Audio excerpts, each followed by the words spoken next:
Between bad calls and intense rivalries, there's enough to stress about on game day. Keep your mind on the field and off your body odor with Dove Men Plus Care Whole Body Deodorant. Available at Walmart. Dove Men Whole Body Deo provides all-day odor protection from your pits, privates to feed. From pregame analysis to halftime insights to unexpected overtimes, Dove Men Whole Body Deo gives you confidence that lasts all day. Pick it up at your local Walmart. Dougie. Sam. The major Premier League storylines keep serving themselves up for us on a silver platter. This week, we're asking an almost unthinkable question based on the last 7 years. Has Manchester City's squad building finally failed them?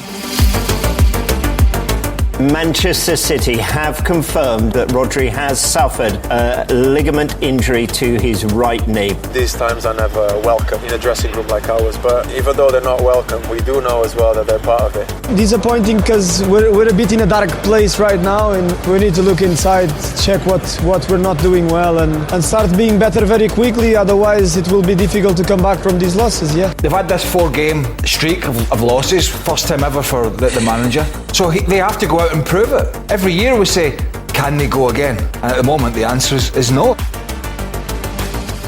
Hello everybody and welcome to another episode of The Truth. I am your host Sam Tighe. With me is my co-host Dougie Critchley. Hello Dougie. Hello Sam, how are you doing?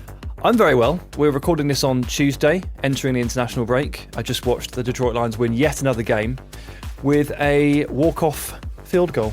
Last second win.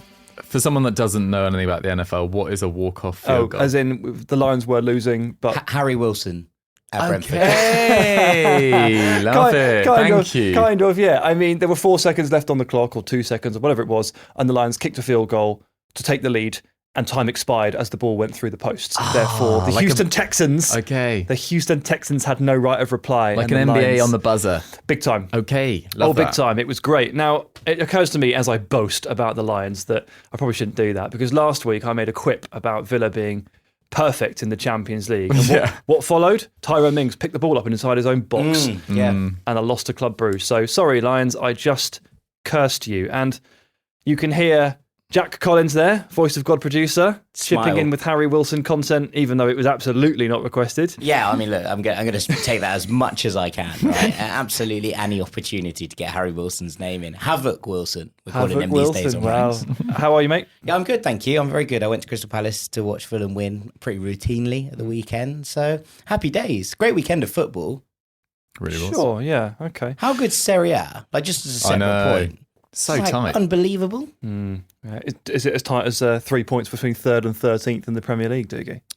What is it? Is it 2 between 1st and 6th? Yeah, 2 points between the top 6. Mad. Real tasty. I think they're all a bit flawed as well. It's very entertaining. Fiorentina in a title race. Can't ask for more than that. Good stuff. Jack, you're off to Ireland, aren't you? I am. I'm going to see. I'm only going for one night just to see us lose to Finland, probably. So by the time you're listening to this, I'll know the result of that game, but I'll still be in Dublin, hopefully having a few celebratory pints on the Friday before flying home. Hopefully. Crossed. In Evan Ferguson we trust. Well, look, international break, but we are still very much domestic focused here. We're taking a, hopefully, forensic look at Manchester City's slump in form and its pertaining issues. So, unless you've been living under a rock, you will have no doubt have heard that City are currently in a bit of a crisis, and that word is probably a bit dramatic, but ultimately this doesn't really happen to Manchester City under Pep Guardiola, so maybe it is fair. Dougie, I'll let you set the table for this one. What has happened? Well, it's interesting you say crisis, because I think by Man City standards, they are absolutely 100% in a crisis, for sure. They've lost their last 4 games. That was a 2-1 defeat to Spurs in the League Cup.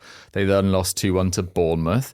They lost 4-1 to Sporting CP in a game that really did flow quite dramatically in terms of momentum. You know, they started that game exceptionally well. And then similarly at the weekend against Brighton, 2-1 defeat. They were 1-0 up on those. So across those 4 games, they've scored 4 goals. They've conceded 10.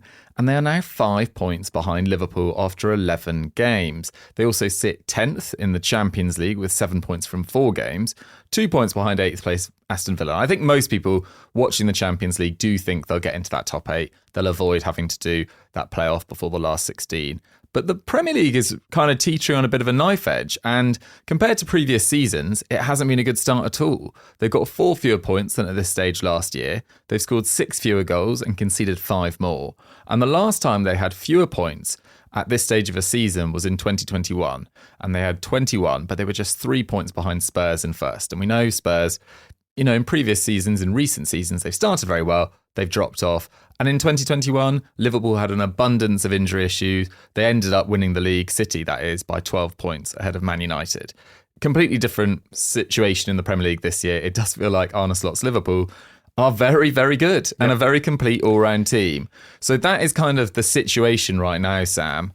And there is reason to worry. There is. I'm just going to add a couple of stats on top here with the 4 losses. I don't have the expected goals against figure for the Cup game against Spurs, but I do have them for the League and Champions League. 2.0 XGA, expected goals against Bournemouth, 2.9 against Sporting, 2.3 against Brighton. They are conceding lots of chances, but they are also conceding big chances. They've played 3 games this season in which they have conceded 5 or more big chances that were not penalties. Now, in previous seasons, their season-long tally, and bear in mind how many games Man City tend to play in a season, it's like 50 plus every single time. Their season-long tally of games where they've conceded 5 plus non-penalty big chances, it usually is only about 1. In 2022-23, it did hit 3, but last season it was literally 0. And now, in the middle of November, it's already 3. So lots of chances conceded, lots of big chances conceded as well, which is the really big worry. So some things have happened here, which have made things a lot more difficult for Man City, and they've made them, quite frankly, look very ordinary at points over the last month or so. So let's take a run through those things, Dougie. We'll call them key issues, and I'll throw it back to you. If you want my expert advice, I'd start with Rodri. Yeah, Rodri is obviously such a huge absence. He is just won the Ballon d'Or. He was up there amongst Vinicius. You can say whether he deserved it or not. I personally think he did deserve it. Well, right now, I'm sorry, but Man City's performances are making that a more and more credible choice with every passing week. Absolutely. But there was a good argument for Vinicius Junior too. Obviously, we don't need to get into the sort of fallout from that. But obviously, he's been absolutely imperious for Man City for a number of seasons now, after actually quite a slow start in his first year from joining from Atletico Madrid. He'd had 1 or 2 years at Atletico Madrid, come through at Villarreal, but not that much experience, and was going to big shoes in Fernandinho's place. And they have felt that absence so keenly. And actually, they miss his presence on the ball. They miss his goals and assists. I think he got 15 in the league last year alone. They miss his physical dominance in that area of the pitch as well. Like whenever you saw City last year with Akanji was often playing behind, with Diaz, with Haaland in front, the spine of that team was just so physically dominant. Yeah, massive, and they just feel like now, if you get past that first line of press, you're going up against a Kovacic that I really like. Mateo Kovacic. We've talked about him, I think, in recent weeks on the podcast as well. Brilliant all-round footballer. I say all-round, there are key flaws in his game, and he's not the quickest. No. And it is very easy now to get at this defence. And we used to think of City as really intense pressers, but now they really aren't. So their 11.3 passes per defensive action last year ranked 9th in the league. This season, that's risen up slightly, but they're now 12th in the league for passes per defensive action. So how many passes they allow the opposition before they try and engage. And it's causing issues at both ends of the pitch as well, because their XG against per game is now at 1.4, which is up from 1 last year. And that has slowly risen in the last 3 or 4 years as well, to now a situation where you're surprised if City concede a clean sheet, which on the basis of some of their previous title wins, particularly maybe 2018-19 when they really solidified on the back of that amazing attacking year the year before, and what Pep built over the next few years, is just something we're not used to seeing whatsoever. Yeah, for sure. Absolutely. The PPDA figure is a bit of a mouthful, isn't it, to talk about the passes per defensive action, passes allowed per defensive action. And you'd think that the higher number is better, but it's not. The higher number is worse. Or they say worse, like it depends if you want to press or not, right? But what we can say is that the peak Pep teams that we remember when they used to go toe-to-toe with peak Jurgen Klopp Liverpool, those crazy midfield battles, those 90-point teams, those two teams were generally allowing probably 7 or 8 passes per defensive action. They were very, very active in disrupting things. And a figure of 7 or 8 for those teams would not have been uncommon.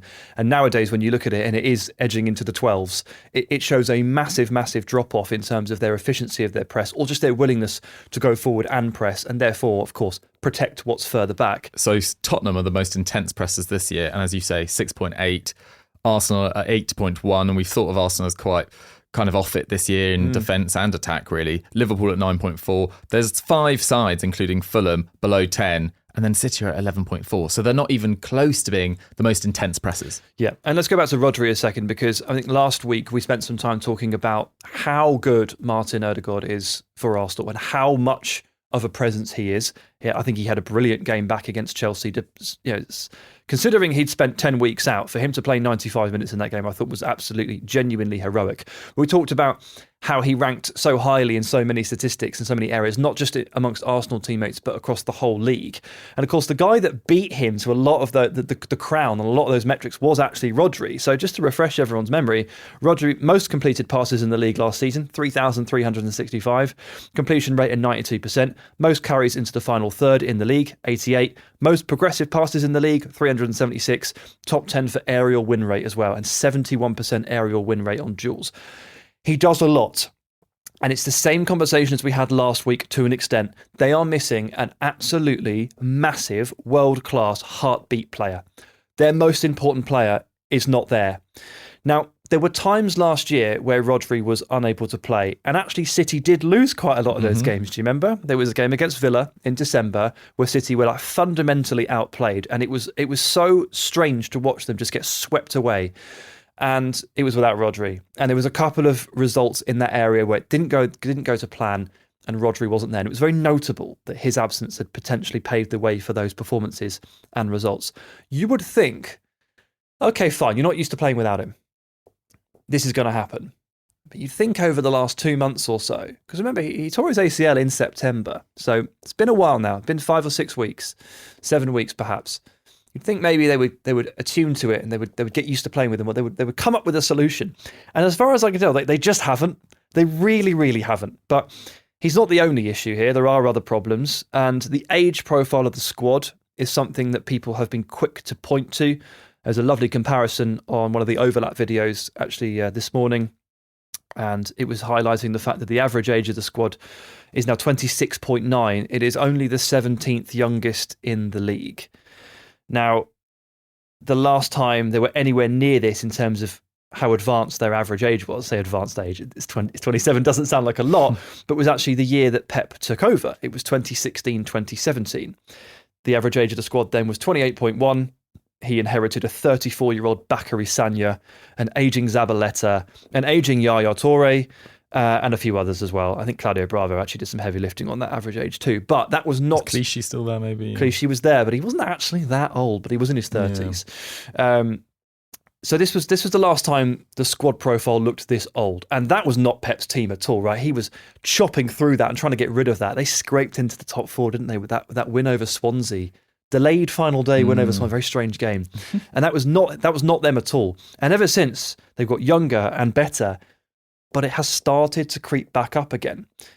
And without Rodri in the centre of the pitch, you're looking at the team, their ability to compete in the middle, their ability to be physically dominant, their ability to be athletic and cover the ground and to cover those transitions. And you are starting to look at it and thinking, they don't look that physically superior anymore, do they? No, absolutely not. I mean, yeah, the age was something I was planning to talk about as well, because you're right, particularly in midfield where teams are becoming more and more physical. I think the standard of teams throughout the league is higher than it was a few years ago as well. There's a better quality of manager, mainly shaped by the fact that the Premier League has the most money on offer over the last few years in terms of players you can bring in and fees that you can pay on managers and players, etc. We talked about it a little bit in the how to stay up or can you stay up episode, and it's all these teams like Brentford, Bournemouth, they're horrible to play against, and they're actually really good out of possession, and they're now City's worst nightmare. Absolutely. And For their midfielders, Kovacic, 30, De Bruyne, 33, Gundogan, 34, probably deserves a little chat in and of himself, Gundogan, because I think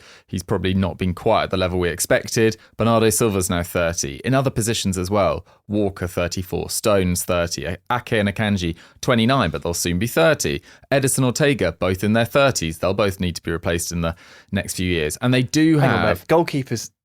Don't retire the goalkeepers too early. Well, true, but Edison was close to leaving this summer. Let's see what happens there. But they do have some really talented young players. You know, I'm not saying that this is just a past it squad by any means. Like Rico Lewis is only 19, Gvardiol 22. That actually caught me off guard. For some reason, he feels much older. Obviously, because he doesn't look 22. But mad. Yeah. Doku 22, Savio 20, Bob 21, McAtee 22, Haaland still just 24. But a lot of those guys play in the same positions. They're kind of the forwards, the wingers, or the fullbacks in the case of Lewis or Gvardiol. That spine of that team is getting older and older, and I think it is having a big effect. And look, let's focus in on Gundogan for a second as well, because obviously he leaves Barcelona last year. I think he had a really underrated year for Barcelona, to be totally honest. I think it was 5 goals and 14 assists in a side that struggled. They were coming to the end of their sort of cycle under Xavi at different points. But I think he's struggled for form on his return. Yeah. And he was someone that I maybe saw playing this Rodri role, given the fact that he has played in that position in the past, most famously in the 2021 Champions League final, which obviously didn't go to plan. But he has played in that role before. But his attacking output, because he hasn't been used in that role, hasn't really impressed at all, really. His pass completion is now at the lowest of his time in England. His 3.9 shot creating actions is the second lowest of his final 4 years at Man City. His progressive passes are down. His defensive actions are down. His expected assists are at the lowest since 2016-17. There's just not the impact you'd expect from him. And maybe we are asking too much for a player that has turned 34 recently. But I think that is one of a number of issues. And you've also got Bernardo Silva, who has talked about an exit, at least not so seriously this summer, but has talked about an exit in the past, year after year, has kind of given everything to that club for quite a while. Yeah. And it feels like two key players without De Bruyne and Rodri both being out, a huge pressure on Gundogan and Bernardo Silva to kind of carry them through this. And then you've also got the Phil Foden question as well. Yeah, I don't think they were ever planning to use Gundogan as much as they have done. I don't think the plan would have been for him to play this many minutes. And I think the fact that he's played this much has actually made him worse. Like it stretched him too far. I agree that Gundogan had a really good season for Barcelona last year. Probably a little bit unheralded, a little bit unnoticed as to how good he was. But I did get a little spike of fear in the summer when he appeared to be playing very, very well for Germany at the Euros, but was continually hooked on the hour mark. And I couldn't really understand why Nagelsmann kept doing it, because for my money, I thought Gundogan was playing a really good tournament and was having a really positive impact on that German national team. But he kept coming off, even when they needed the goal, kept coming off. And I didn't really understand it. I think I'm starting to figure out why. Obviously, if you work firsthand with a player, you're going to understand their fitness concerns a bit better. But looking at the way Gundogan has played, he's massively underwhelmed me on his return this season. And I'm a bit gutted by it because I absolutely adore him as a player. And I'm looking at the way he plays and I'm looking at the minutes he's playing right now and the way he looks so stretched. And I think I understand where Nagelsmann was going with it. De Bruyne, not present, like 300 or 400 minutes. And even that feels like a surprisingly high figure, just not at it and not quite been what he is. Belgium, again at the summer, he flashed into significance and then sort of dwindled again. It's been tough to watch old Kev. And then, Foden. So obviously, one of the themes running through this slow start to the season for City is that they do have quite a lot of players here who played in the Euro 2024 final. And from one perspective, I think they can be considered a little bit unlucky here that such important players like Rodri, like Foden, like Kyle Walker, and like John Stones had a very, very, very long summer, probably a sham of a pre-season, and have come back not in good shape. Rodri is very unfortunate to have torn his ACL, but I can't help but think that a bad summer of prep would have been a contributing factor here. I know it was a bit of an innocuous incident, but the more football you play, the more likely you are to get injured, etc. And then Stones has barely been available, or seemingly, or not been used too much. Foden has made 4 starts in the league. He only completed his first 90 minutes of football midway through October against Southampton. He's not been able to play a significant role. And so and Kyle Walker's been awful, really. I think So you've got a lot of players here, unfortunately, who have got off to very, very slow starts in unison and not been able to impact at a very high level. And that has had an effect on City for sure. Just one on Foden. Dean and I were talking about this on Monday's Postbox on Ranks, and Dean sort of dropped a little bit of a nugget in that he said that Phil Foden was pretty upset last year with the fact that he wasn't widely accepted. His Footballer of the Year award wasn't sort of unanimous. Well, I didn't vote for him. Well, precisely. Phil's upset with me. But no, I don't think. But I think generally, as the kind of response to it wasn't as positive as perhaps you'd expect ahead of a Euros, and then was pretty taken aback with the level of vitriol he got during the Euros from certain elements of the England fan base. And what Dean was saying from sources at Man City was that that's something that's genuinely really affected him. And the reason he was left out a lot at the start of the season was less due to fitness concerns and more trying to look after his mental health a little bit and make sure that he was just guided slowly back into this season so that he felt that love again. And I thought it was an interesting nugget in terms of where it was. It certainly is. We're all human, of course. But take a step back again and look at it from a wider brief. You've lost Rodri and you can't quite count on the peak Phil Foden right now. Or De Bruyne, yeah. Or De Bruyne, because De Bruyne is also absent. And it starts to fall apart a bit here. It stretches Gundogan. It probably pushes Rico Lewis into more active duty than Pep would have liked. Although I think he's been fantastic, Rico Lewis, and he's stood up to every single challenge that he's been given. But then, of course, it's the same argument as with Arsenal last week. It's not just the midfield that's been affected by injuries. There's been injuries all over the defence. Nathan Ake has barely played.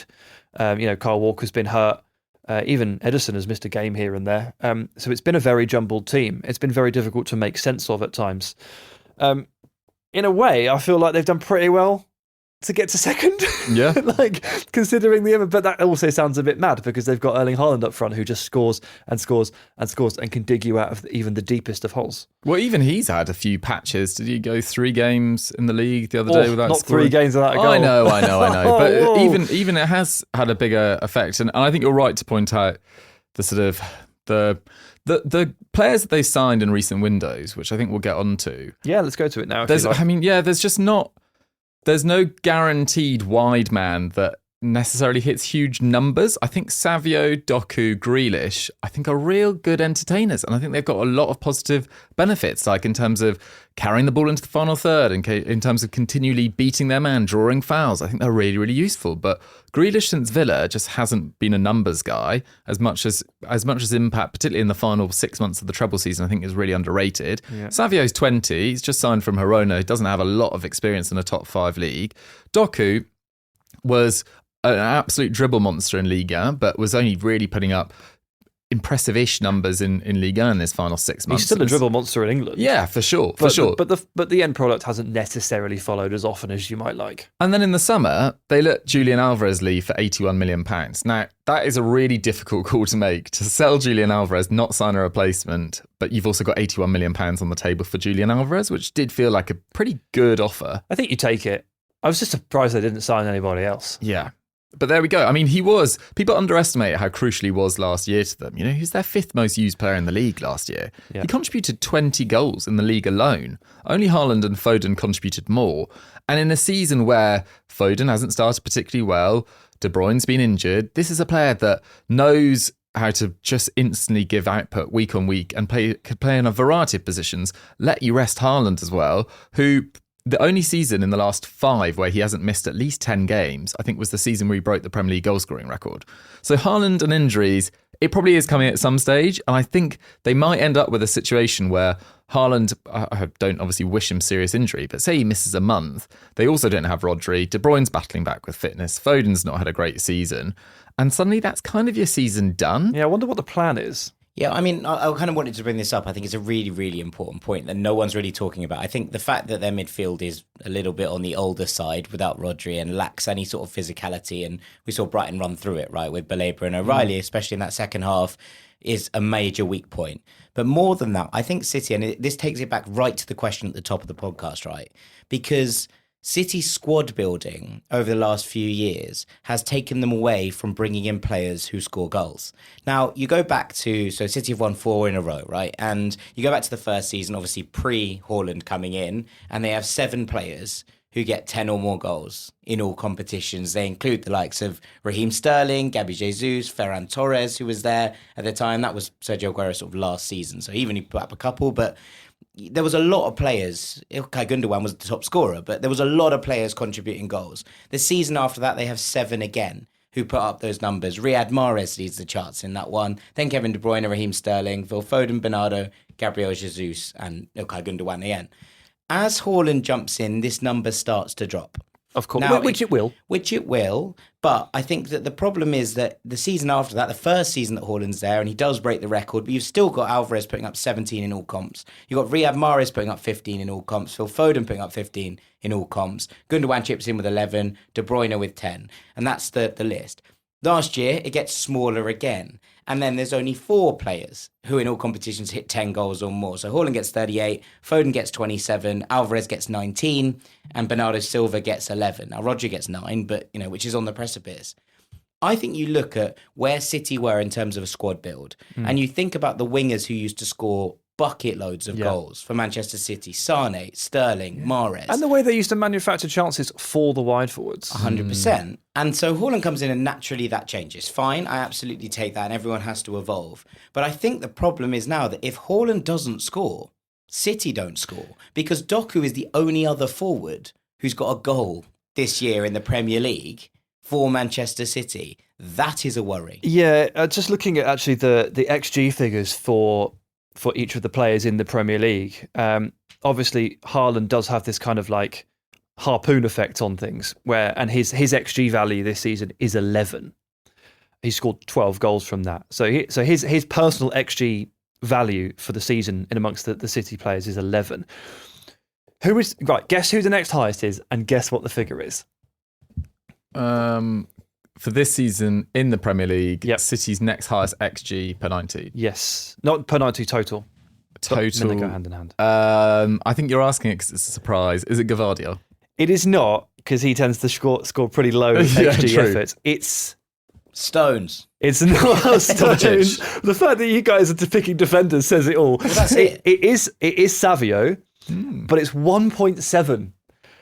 So, I mean, he started 7 games for Manchester City, and his XG total is 1.7. Next is Bernardo Silva, 1.4. Next is Gundogan, 1.3. These are minuscule totals. Now, of course, Erling Haaland needs to take the lion's share of these chances and be given the lion's share of these chances. But we're probably right in saying that this is warped to a very unhealthy degree. I can't do the maths while we're talking, but it looks like Haaland has over half of the team's total XG all to himself. Again, you want him to have plenty because he's the best finisher on the team. But this team is warped to a relatively unhealthy degree. Every day, thousands of Comcast engineers and technologists like Leslie put people at the heart of everything they create. With my team at Comcast, we developed the Xfinity voice remote and tested it to recognize different types of accents, inflections, and languages. New movies. Movies for kids. Películas para las familias. Now 40 million voice commands a day are heard by the Xfinity voice remote. Visit ComcastCorporation.com to learn more. Between bad calls and intense rivalries, there's enough to stress about on game day. Keep your mind on the field and off your body odor with Dove Men Plus Care Whole Body Deodorant. Available at Walmart. Dove Men Whole Body Deo provides all-day odor protection from your pits, privates to feed. From pregame analysis to halftime insights to unexpected overtimes, Dove Men Whole Body Deo gives you confidence that lasts all day. Pick it up at your local Walmart. Let's move away from the attacking perspective for a second and look more towards the defensive side of things, because as we sort of talked about at the top of the show, they're now conceding far more goals. Like they still score, and you can trust Erling Haaland to score, and that's fine. But City used to completely nullify teams, keep clean sheets, snuff them out of games. Teams would get 0.2, 0.3, 0.4 XG against them in total. They'd have 1 or 2 counterattacks, and if you don't make the most of it, you are not getting anything from this game. Now they're shipping chances. As we talked about at the top, the figures, the XGA figures are 2, 2.3, 2.9, all that sort of stuff. They are shipping chances. They are leaking transition goals. They look very, very vulnerable. This is the true impact of Rodri. What the hell do you do about this? You are not in a transfer window. How do you fix it? Pray. No, I think you wait for a few key players to come back, obviously. I think you could maybe shift up formation slightly to a 4-2-3-1. I mean, they already do it's pretty fluid when they're on the ball, isn't it? And you've already got a fullback sort of inverting. But yeah, I haven't got a clear idea of what to do. Yeah, I think personnel-wise, I don't see anyone on the bench and think, gosh, why are they not playing for City right now?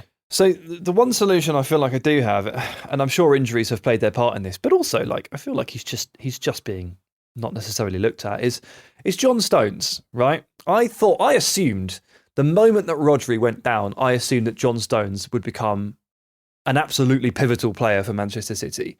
So if you go back to the treble winning side and you go back to Stones playing at centre-back alongside Diaz, but pushing up into midfield, and that back four becoming a 3-2 shape. So Akanji and it was mostly Ake at that time, either side of Diaz, and Stones pushing up next to Rodri, and then attacking 5. So a 3-2 and a 5. You basically just couldn't get past them, Stones and Rodri. And I appreciate that Rodri's still a big part of that, but so is Stones. How good was he during that run-in? He was absolutely phenomenal. He even actually played just flat out central midfield in the Champions League final in a bit of a diamond shape, and he looked great. Rodri and Stones parked in the centre of the pitch in sustained possession. You couldn't get past them. They protected against transition. They protected against counter. They were brilliant at just wave after wave, nick the ball, recycle, nick the ball, recycle. Where is this? Where is the Stones half of this combination next to Kovacic? I'm absolutely perplexed as to why it hasn't been looked at more. And I know he's missed a few games due to some injury stuff, but he's played all the games for England. City have opted not to use Stones on a number of occasions this season. And I'm surprised because I thought this would be literally the first move. It's the first move I would have made. And the other thing is, we talk about them being caught in transition and stuff and how they're struggling. Again, if you go back to that team, Akanji, Ake, they're great 1v1 defenders. They're absolutely brilliant. They're so hard to beat on the flank. They're not necessarily using Ake at the moment.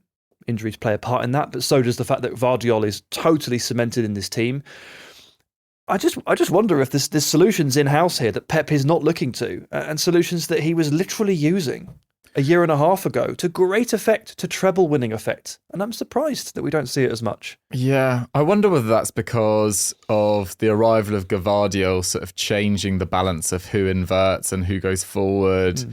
But Stones is a really interesting one. I feel like John Stones has had, don't get me wrong, an amazing career. I think he's had 4 different careers, hasn't he? Well, yeah, but particularly with England, I think he's got a case for, in major tournaments, he's been close to flawless for England in multiple major tournaments. I think he's got a claim to be one of England's best centre-backs, tournament centre-backs of this century. But for City, I never feel like he's Pep's man. Do you know what I mean? It always feels like it's John Stones as a little bit of an afterthought. I can't really remember a season where it just feels like John Stones was the key to that. And I think he's made amazing contributions, but I never feel like I don't back him to start 10 games in a row. And maybe that's body related, maybe that's fitness related, but it just never feels like he's Pep's guy. He fades in and out, and I don't get it because I think he's wonderfully I think he's amazing. And when they do find a way of playing, because remember Pep moves in and out of these 15-game shifts and styles and templates quite willingly. When they do find a template that works and John Stones is at the heart of it, they literally look better than anybody. And then they move to something else and it doesn't include him and they look worse. So I don't get it. I really don't get it. And I think John Stones as the solution is staring him in the face right here. And they're still using that 3-2 shape here and there. Against Brighton they didn't, that's why they got run through like crazy. But they are still using it. There is still the opportunity for Stones to play that role next to Diaz, who is the constant fixture in the team. But they're not going for it, and I do find it a little bit weird, to say the least. Right, Dougie, you've criticised some of the business that they've done over the last few years, and Jack, you have too, really, in terms of shipping out goal scorers and bringing in other players. In not so simple terms, what should they have done over the last couple of years to prevent what's happened? Well, I think you look at what they've done in the last 7 windows. So let's say since 21-22. And I always feel like with City, And I don't think it's, they've obviously tried to keep their squad age, keep it down to a certain degree. And I also think the interest in them around this court case that is hanging over them has kind of made them a little bit wary of spending huge sums of money. Their net spend over the last few windows is £50 million since the start of 21-22. That's over the last 9 windows. £50 million net is all they've spent. And bear in mind, that also covers a period where they've signed Grealish and Gvardiol for huge individual sums. They have let go of some serious talent. And you can argue how many of these players went on and achieved great things afterwards. With the exception of Cole Palmer, very few, but they have let Mahrez go, Aymeric Laporte, Sterling, Zinchenko, Jesus, Pedro Porro, obviously never a crucial player for City, but imagine him in this City side now. Yeah, he'd be great. He's instead of Walker. But if you go through City's transfer list, there's so many players in there that you're like, wait, what? Yeah. Like, I do remember Porro being on the books at Man City, but also, like, I don't. And look, I think he takes very big calls. If a player wants to leave, if a player is being a nuisance, like João Cancelo, who spent, 18 months on loan at Bayern and then Barcelona before getting sold to Saudi Arabia, Pep has no emotional attachment to players that have done well for him in the past. If you want to leave, you can leave as long as the fee is correct. But have they left their squad too short for too long with 16 or 17 key players? City fans always talk about this and everyone always thinks, they've got an unlimited budget, their squad's so deep. It's actually not. I think he likes to use 17, 18 players max in a season. Absolutely. It's very obvious that he likes a nice tight squad. Despite the fact that they have to play so many games, he really doesn't want to go above 20. I would say it's probably 17, 18 players that he uses and he trusts. And for about 4 years in a row, Dougie, I have muttered to myself very quietly, have they left themselves a bit short here? 4 years in a row, I have wondered that, and it has never cost them. It has never bitten them, ever, until now. Well, it's got close to. I mean, look at the points gaps in the final 2 last seasons. 5 the year before last, 2 last year. It wasn't going to take a lot for them to have these sort of issues. Well, no, but they never got hit by 6 injuries at the same time. True. I don't think, anyway. City fans may scream at me and tell me that's wrong. But in the way that we've seen, like, the entire Liverpool team fall apart. Remember when they had no centre-backs? Literally no centre-backs. For sure, but that shows that it can happen. So why did City feel like they were above the curse of injuries? Like, look, it's not unprecedented what's happening to them right now. Like, other teams have suffered this in the past. And look, maybe Calvin Phillips was never City level, but is a body in there that is used to playing in that position that frees up Kovacic to play as an 8 or... And that's where we've got to, folks. Where is Calvin Phillips? But you see my point. I feel like they've let go of so much quality, so many players that could make an impact right now. And yes, they've got some very talented youngsters coming through, but McAtee, Bob, etc., can you hang their hat on them for a title run-in? I'm not so sure. I think their squad is very, very thin. They've also sold a ton of youngsters, by the way. So that obviously that's a lot of that promising group of players that you might call upon here in the depth. They've also been sold. I mean, they've all fetched very healthy fees and they help balance the books and they're all sort of 10, 15, 20 million. You can't say like, they've made a huge mistake in selling Taylor Harwood-Bellis because that would be ludicrous. But I guess the point is that if you do sell 25, maybe 3 of them could have done something. But I'm still firmly of the belief here that they have just got bitten by their own philosophy here in terms of keeping that really tight first team squad. It's a bit unfortunate, but it was always going to happen. And I think you take the rough with the smooth. Yeah. I think you take the rough with the smooth the whole way through. City have dominated the English football pyramid for the last 4 years using this method. It has finally bitten them. That's unfortunate. But it doesn't change the fact that it worked. And I don't want to rewrite it there. I don't want to be like, nah, they've messed it up. They should have done that, because this model has worked and worked and worked. Maybe you'll just tell me that they got super lucky for 4 years. No, they definitely didn't get super lucky. No, I mean with injuries. Oh, with injuries. Yeah. Sorry, I thought you meant on their abilities. Yeah. They're just a lucky side, City. No, I think, you are right. It has worked, and keeping players happy and rotating them often. Pep is pretty much better at that than anyone else, at least in terms of rotation. Players' happiness under Pep seems to undulate throughout his entire career, various times. If you're out of Pep's thoughts, you're unhappy, the way that he left Bayern, etc., it suggests that, sometimes it can be a little bit all-encompassing, and maybe they've just been a little bit ground down by this managerial stint that has been so successful, that has lasted so long. I also think you've got to bear in mind that the fact there is this court case hanging over them, which I don't want to speculate on the result of, but it could have massive repercussions. They've lost Chiki Bejerstein at the end of this year. Guardiola is not sure whether he's leaving as well. Are these little 2% factors that are little affecting performance or affecting a player's mental state? Maybe. But it feels like the biggest one right now is injuries. And I do think they left themselves open with their transfer business over the last few years. Just to take it on from there, I suppose the question then becomes, what do you do if you're City in this January? Now, obviously, you have to try and work out what's happening with Pep first, and you have to try and guess how this trial is going to end. And those two things are both very difficult to call. I wouldn't be surprised if there is news about Pep's future in this international break, just because City are in the location that they're in. They're at the place that they're in, that there is actually just a decision made. But if you were given, I know, as you say, they brought in 80 million in the summer for Julian Alvarez. Let's say you're given 100 million to go and spend in January. Who'd you bring in? I don't have names, but I could maybe do positions right now. I think being the backup to Rodri is a thankless task, isn't it? When he's fully fit, obviously. But you don't get to play. I do think they probably need someone that can play as a 6 and maybe an 8. I think that would really be helpful. That's in the age range of 24 to 27 long term. I've suggested him on some of my shows at Sky recently, like Edison at Atalanta. I think is a brilliant player. He's great, yeah. And yeah, he's not a natural 6, but he can do 6 things, etc.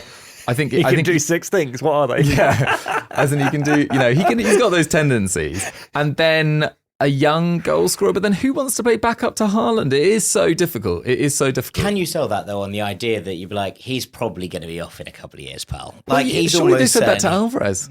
Yeah, maybe. But then Alvarez got loads of games and ended up scoring loads and was like, actually, I quite like this. And Alvarez could play 10, 8, 9. Like, very often City would be 4-3-3 without the ball, and Alvarez was an 8. He's literally playing central midfield next to Bernardo, and he could just do it. And that's what you need from that backup forward, is you need to be able to do other stuff, mate. Because if Erling's fit, then Erling plays. So I'm going with Edison, that sort of midfield position. Sam, do you have any other positions? You don't necessarily have to name a player. I didn't come prepared with names. Clearly, if Haaland goes down, there is a massive, massive problem. So they need the forward who could also impact in other ways, like I would suggest being able to play wide rather than playing as an 8. That was a bit of a unicorn in Alvarez, I think. So often what you ask for in a player there is someone that can play wide forward if you need to. Like what Nicholas Jackson was at Villarreal, for example. Striker, but also wide man. Like what Marcus Thuram used to be at Gladbach. You try and pick up one of those kinds of players that can impact in various ways. And yeah, you need athleticism for the centre of the pitch. Like, it pains me to say because he is one of my all-time favourite players, but Bernardo has peaked. Bernardo Silva has peaked, and he is not as good as he was, and he doesn't get around as well as he used to. And Jack's grimacing, and I'm grimacing. He's probably not going to win the Ballon d'Or, and it makes me sad. Oh, probably, yeah. Sad. He's also Pep's most used player at City. He's got so many appearances under his belt in a high-intensity system. It's okay, but you're probably going to have to go and refresh this area of the pitch. And even if you think you've found the right candidate, sometimes he doesn't want to leave Real Sociedad. This is a very, very tough transfer market to operate in. If you went to Bayern Munich and offered them a £10 million loan fee for João Palhinha, who has started 30% of games at Bayern Munich, do you think they'd take it? That's a good question. They're not really using Goretzka this season, are they? Well, Goretzka started with Kimmich in the midfield with Pavlovic out. They went for that instead of putting Palhinha back into the starting 11, and I was a little bit like, is that writing on the wall for JP under Vincent Kompany? He felt like a signing from the previous era that's been carried over into the wrong bit. Yeah. He's played more minutes than Goretzka, though. So maybe neither of them have played very much. Neither of them have played very much. Kimmich's contract is coming up. Yeah. It's an interesting one. Just to pop that out there. A lot of people have talked about Musiala to Man City in recent times as well. Omar Marmoush. I was just £30 million that. on the table for Marmoush. Do these fix the problems, or have you just gone mad with spending? Well, I think that Marmoush plays in both a wide role and can play up front, as we've seen this season. Can also play alongside a striker. I think that's a smart move if you're looking for someone to play multiple positions. And I did just think that if you went and offered that to Bayern, considering they put a big outlay on that and they're not going to get anything back for a 6-month loan deal where he's not playing that much, I wouldn't be hugely surprised if they took you up on it. Buy Liam Delap back. bull in a china shop. Good stuff. He is good. He is good stuff, isn't he? I'm just flicking through the tables because I want to produce at least one name. I just feel like I should. I don't even know if this is the right thing to say, but someone that can get across the pitch and also is super smooth. Tijani Reinders. He's been linked. He's awesome. He's so good. He is also kind of playing as a 10 for Milan, though. Yeah, but he doesn't need to do that. Like he played 8 for the Dutch, and he was superb. Samuele Ricci's been linked from Torino. Player I really, really like. I don't know. Got that old crossfield switch going on that I think, and you could pick him up for 25 odd million. Seems like a pretty reasonable bit of business that you could do at this point, and Torino would probably sell. But they always sell for the right sort of price there for sure. Yeah, I mean, I'm just throwing around names, but it's hard, I do think it's interesting. It's tough because first of all, to find a player that is literally good enough to play for this team is actually quite difficult. To find a player that's good enough to play for this team who won't necessarily play for this team because he's stuck on the bench, it's even more difficult. So, to those that think that City's recruitment is one of the easiest jobs in the world because they get £50 million to spend on each player, it's not. In fact, ramping up the risk in terms of being able to spend more, it makes it even harder. It's really, really difficult to buy players for this team. And Begiristan has done an amazing job over the years of doing so. Hugo Viana has a very, very difficult impending task, with or without Pep, because of the stakes. But ultimately, it doesn't matter what you do in the market, you are not going to go and find yourself another Rodri. And I can't help but feel that is the big problem here, and you can't fix it. You have to patch it as best you can. I suggest you do it with John Stones. Doogie thinks you should go and buy Edison from Atalanta. Yeah, maybe. We'll see. He'll sleep on it and we'll think. But any closing remarks, Jack? No, I'm all good. I've said my piece. Said your piece. Fantastic. Great insight on the lack of goal scoring wingers at the club now. Presumably, Savinho can grow into this kind of. I mean, he's getting in the right positions. He scored a lot of goals for Girona, so you'd think that he can grow into this. But as with a lot of these things now with City, because they are actually under a lot of pressure, there's a lot of things that could be moulded, that could go right, that could improve, that players that could grow into these roles. They don't have time to wait. They need them to do it now. Savio needs to start scoring goals. John Stones needs to find his incredible form in midfield. Kovacic needs to find another level. It's actually quite serious. Yeah, absolutely. And what I would say about Pep, and this is more a prediction than knowing for sure, obviously, but I can't see him walking away without having won the league. I just think he stays for another year, particularly with Tighe Begiristain leaving as well. That feels like such a huge moment off the pitch for them. Would he leave as well if they've ended up, 5 points behind Liverpool in a Premier League title race? Say it's Liverpool. Even if they win another trophy this season, I just can't see him walking away. So for the league's competitiveness, maybe we need City to pick up. Maybe. Although I will say as well, we can't speculate on the trial because we just don't know. But that is a factor too, because Pep has made it very clear that if he feels that he has been lied to by the hierarchy, he's out. He's gone. So a lot of this isn't even to do with the football in terms of Pep's future. So that we have to wait and see on as well. All right, cool. That's another episode in the tank. Doogie, thank you very much. Pleasure. Jack, thank you. Always a pleasure, Sam. Enjoy Ireland. And, that sounded like a criticism. Enjoy Ireland. Yeah, it was quite scathing. Like a threat. Enjoy Ireland. Enjoy your best, mate. Yeah. Enjoy Ireland. No, enjoy it. Enjoy it. I'm sure the finish will be... Actually, they're quite good, aren't they? They're weirdly good. Yeah, he's not finished. He's only 29. Superb. And thank you, of course, to you, the listener, the most important part of this podcast. Thank you for sticking with us and enjoying another episode, I hope. All right, that's it. See you next week.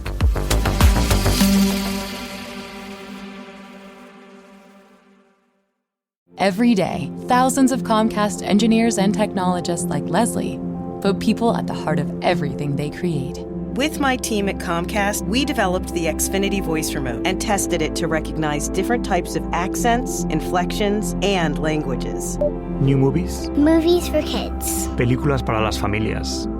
Now 40 million voice commands a day are heard by the Xfinity Voice Remote. Visit ComcastCorporation.com to learn more. Between bad calls and intense rivalries, there's enough to stress about on game day. Keep your mind on the field and off your body odor with Dove Men Plus Care Whole Body Deodorant. Available at Walmart. Dove Men Whole Body Deo provides all-day odor protection from your pits, privates to feed. From pregame analysis to halftime insights to unexpected overtimes, Dove Men Whole Body Deo gives you confidence that lasts all day. Pick it up at your local Walmart.